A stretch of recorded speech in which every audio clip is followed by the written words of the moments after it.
Wa Tala Fou se whapoponga fo ile nei o Tala Fou le radio Samoa mai Ausetalia.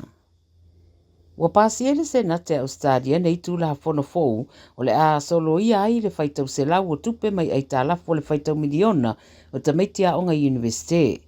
Le tūla fono fou le asuia ai tutongi o ai Tala Fou i le Hex ma le Help le e maua nei le fisosoani i pide o tamaitia o ngai universite. O le tūlanga masanea i e fua le tongi no ngā tupe tamaitia o le Consumer Price Index le e mawhoi no o atu pasene o nisi no ngā tupe le fitus futasi pasene pe o le tausanga na te nei. Pei tai i lalo tūla fono fou e pei o na pasia nei o le a fua ai le tutongi o au onanga ia pe i le tūlanga o pito mawalalo lo no winga lai o atu le afe lua se lau le a whaititia mai no ngā tupe. O le amatanga o masina nei na fola i le leiba, o le au lātou whapa u ese le 20% mai no ngā tupe tamaitia onga, pe au lātou malo i le palo tale aso mai. Saunor Ministawa onga Jason Clare, o se la sanga mua le le whaturangana reforms, pe ona whautua i nane le Australian University Accord, lea la ua amata whatinoina.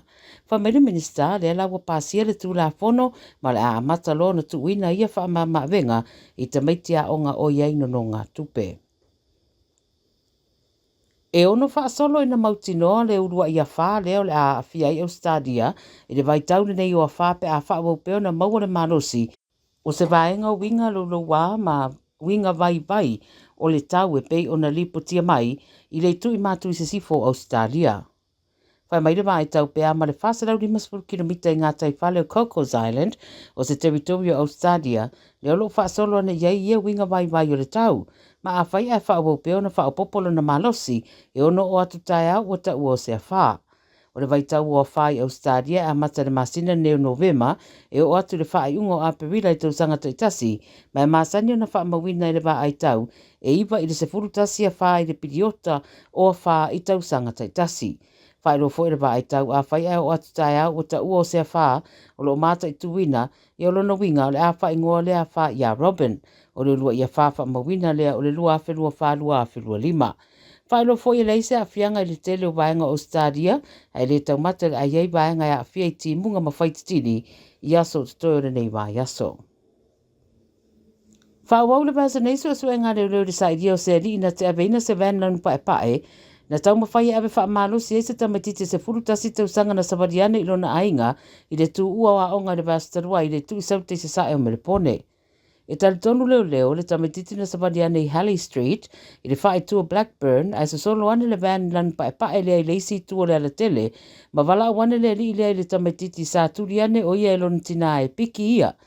Na musu le tamaititi matoe anga i ese aini malita vale. Ai na whae loa le tamaititi le mena tupu i lona tina ina ua tau nuu le fale ma longo ai loa ma leo. Ua wha matu mai la i le soe leo se ata tu whaatsia se kompyuta o lea tangata e fua i wha mtaranga a le tamaititi ma le wha moe e maua i se peso soani i le suesu e ngam.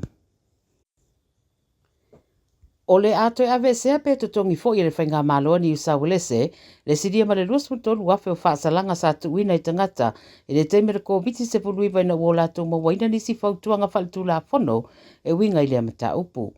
E siria ma le 5 wafe tusi o whaasalanga sa tuina atu i tangata, ona o le solia o aia inga tau le puipuinga le teimere te tele le ko biti, ai le luafe lua na ave sea i le Revenue New South Wales, le siria le tolu sfulua no afe o tusi o whaasalanga nei, i le ua maua le komisino o New South Wales e mata upu tau whaasalanga, e le o ngatasi whaasalanga ma le tū la fono, le Fines Act. O le siria ma le luasu tolu afe o ia whaasalanga o le a whaale au ngaina uma, ma toe whaafo i tupe tangata na tutongi ane la tau whaasalanga. Whai mai le komisina o whaasalanga le ripote le 9 News, ua tele ia whaasalanga, tele matupe ua whaaruai, ai ua tā ua isi lo ia iei tangata ua lusi la isene, ma isi ua le mawhauna le stala ta vale, ona o awhianga o whaasalanga nei, o le wha i unga lawa iei nei, o le whaia leo le ami o tonu, mō nei tangata na fia. Tala muli ato atasi se li ua maliu whate seima se tamatala vauma se tamaita i ua ave atu le wharimai ina ua pa uane se la au le latu ta avale le tua oyo Victoria ma New South Wales le pōna pō. Whai mai o latu to toru na malangane i se nofuanga mō tō ngā laua pinga po le camping area i Yarrawonga po le te o le fitu le fiafia pa uane ele la au le ilungo le ta avale ona o le lau wao le tau. o le ua maliu sa ave ina le taavale mana maliu ai lava i lea nofoanga a le tamatalavo ma le tamaita i sa ave uma i le wharamai mo siaki. Lo whanga solo so ngā leo leo le whaalaulawe ma saunia fo i maseri poti e tu ina atu i le corona. Au tala nā le video Samoa mule nei au